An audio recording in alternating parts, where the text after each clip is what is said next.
right to a jury of your Black Lives Matter peers. All So, right. so Derek Chauvin was sentenced this year. He got this week. He got 22 and a half years. Could have gotten 40, but 22 and a half years with good time. We call it triple RI statewide in Pennsylvania.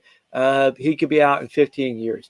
But his appeal was also, the bigger news was his appeal was denied by the judge when he requested it. And you got to wonder about this one. I mean, I guess the judge is doing it because he doesn't want a city burnt down, which is why the fix was in to begin with. But with Crepotus in charge, we're not going to have that problem anymore. So he should have just gone ahead and let the appeal go, because one of the things that came out after the trial was that one of the jurors had lied and was apparently a Black Lives Matter advocate, and actually said on national TV that he tells people to keep it quiet, so to get on juries so that they can advocate. And so now Black Lives Matter, of course, is a racist organization. It's racist against white people, and one of the things in when you pick a jury, one of the two most verboten things is you can't discriminate against somebody for gender. You can't discriminate against somebody for race. So when he took that oath, he lied, and when he and didn't disclose that, that should be enough for the appeals. Now I'm going to piss everybody off about what I say next. So I just want to note that it's going to be on both sides of the aisle, but it does bring up this question of a jury of your peers. Really, who should have who is the jury should have been the jury for Chauvin? And I'm going to make the point that really the jury for Chauvin should have been fellow officers. Just like in the military, and there's an exception for this in the military. It's other military that make up the jury in judicial proceedings, like from A Few Good Men. It's other juries, or if you watch Mutiny the Caine Mutiny, it's the jury is actually made up of other from military people as a peer. So there is an American version exception to this already. I would argue that really the people who needed to judge Chauvin were other officers. Now, I know that's going to piss everybody off, but let me get to the reason why. Because not only that, though, I'll get to it at the end. Why? Well, it just so happens that this all comes from the definition of peers and the history behind peers. Now, it all goes back to the great William Penn, who in his day was the Nelson Mandela and the Martin Luther King, the original Martin Luther, the Gandhi, all wrapped up to one, and arguably better than every single one of them. Better than every single one. Spent about a year in jail all total, maybe 6 months, 3 times in jail, I think, last time for debtors stuff, but for 2 times just for advocating for freedom. And the blow for freedom that he struck is the greater than almost any of those people I just mentioned.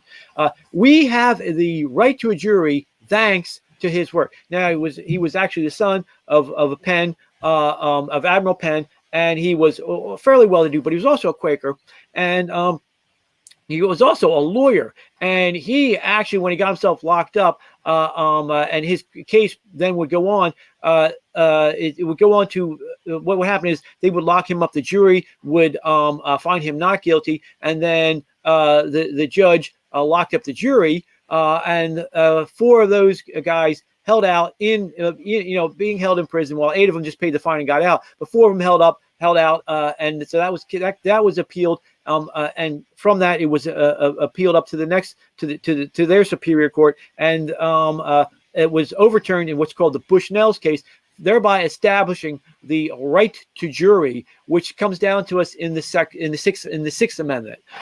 So that was all his case, but as a lawyer, he went to Lincoln School, to Lincoln Bar, which is what they call their law schools. I think there were 6 law schools at the time, and Lincoln Bar is the one he went to. He did about 2 years training there, and then he began fighting for the rights of your conscience and what we call First Amendment. All the things that turned up into be the First Amendment, and that's why he got in trouble, ran afoul of the constables. But in it, though, he also, because he was a lawyer, he put out a political tract. He was a great writer. One of the things he did was a great writer. He did a case study of the right to a jury. And in the case of the right to the jury, he goes all the way back to King Alfred and Queen Aflaid, and makes the point that it was an Anglo-Saxon early development, probably not Saxon, because over in Saxony they don't have any version of it, but it was probably maybe an Anglo tradition that developed in along with probably out of the Witan, which is what they would have a council. You would have like a knight or a lord or a vassal, and he would have a bunch of either of other knights or lesser knights or other lesser vassals, who then would create a council who they would decide important matters. And one of them being that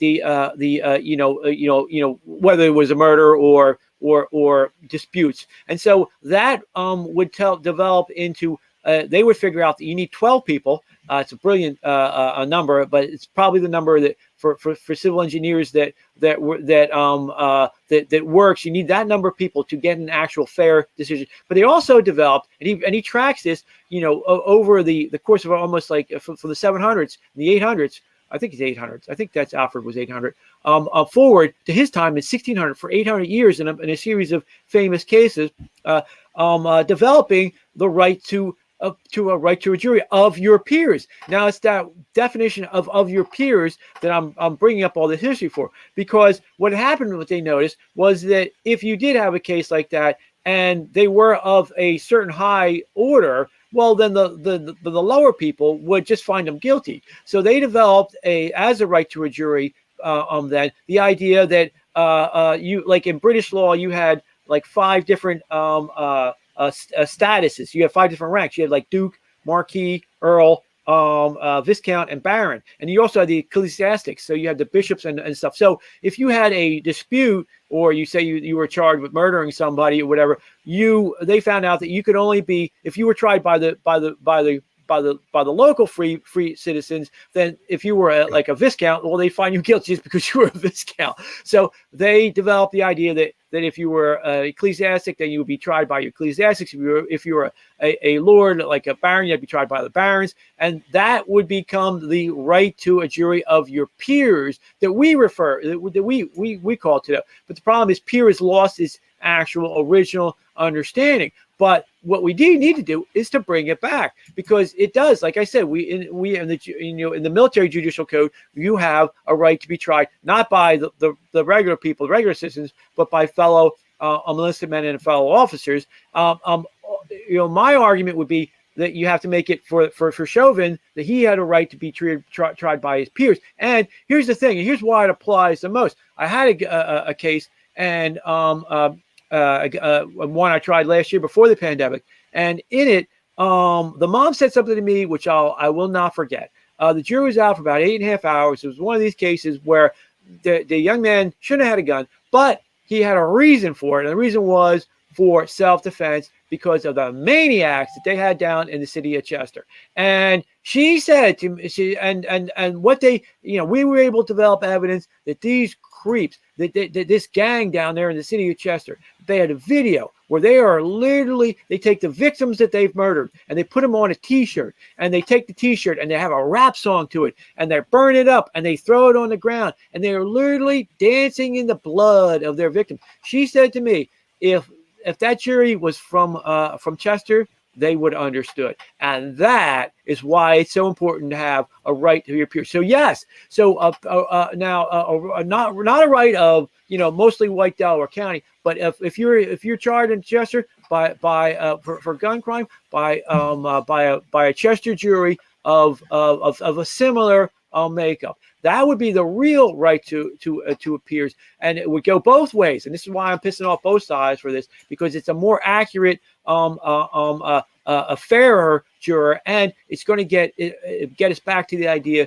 that the government should lose, and that the government has the burden of proving the case beyond reasonable doubt, which is what the original intention of the Sixth Amendment and the right to a jury and the development of the jury was to begin with. As the great William Penn had said, he said, the right of a jury is really, the jury is the people's share of the judicial power, because the judge will fail. He's a one human being, and judges always fail. They're just one person, and they always bend to the king. They always bend to the government. They fail. They fail again and again and again. Whereas the jury, sharing their right, that's their part of the judiciary to make that decision, will not bend to the government or hopefully the winds of the time. So now that the Democrats are trying to impose a caste system again on us,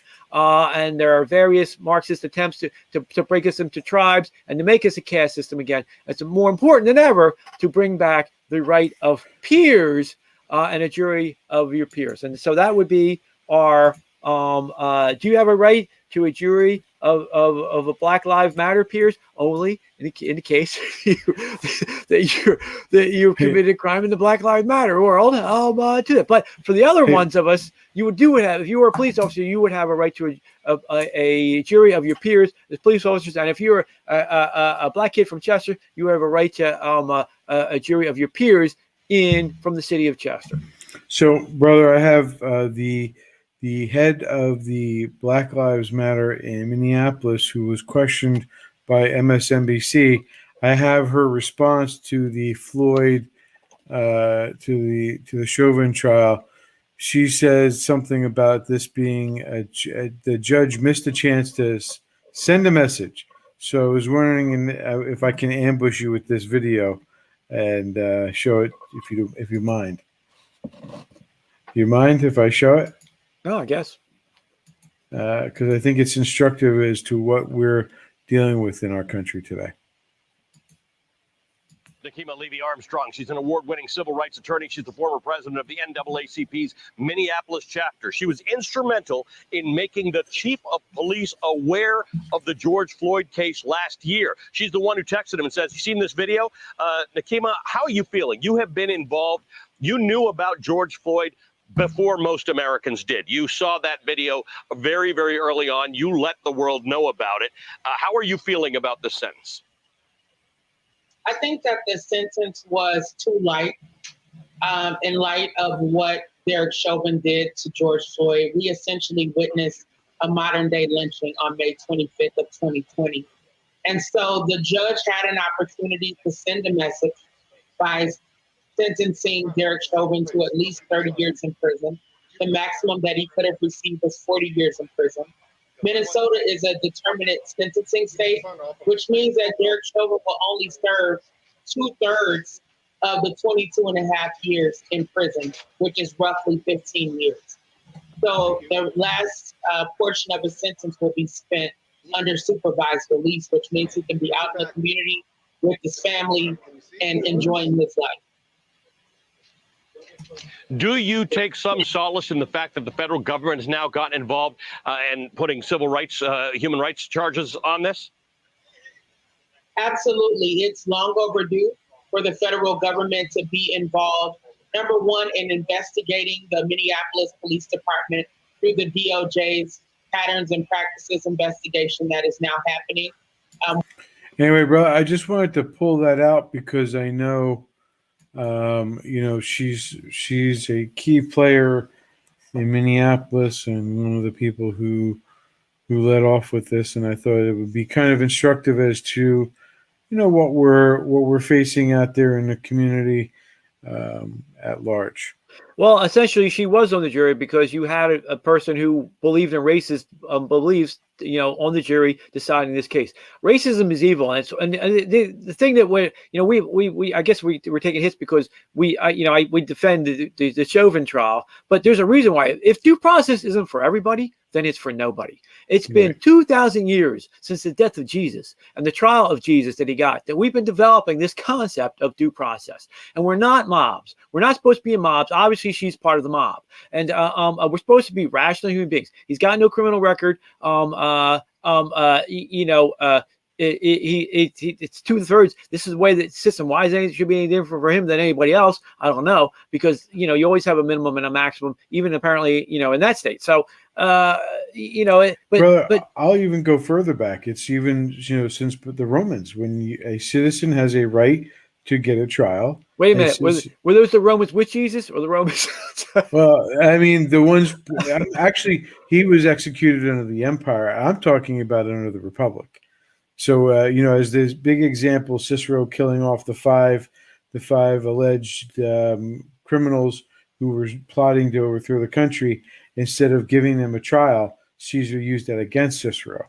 So I mean, that was one of the historical things that we can date back to why trials and due process, by extension, are necessary for governments to be legitimate, for representative governments certainly to be legitimate.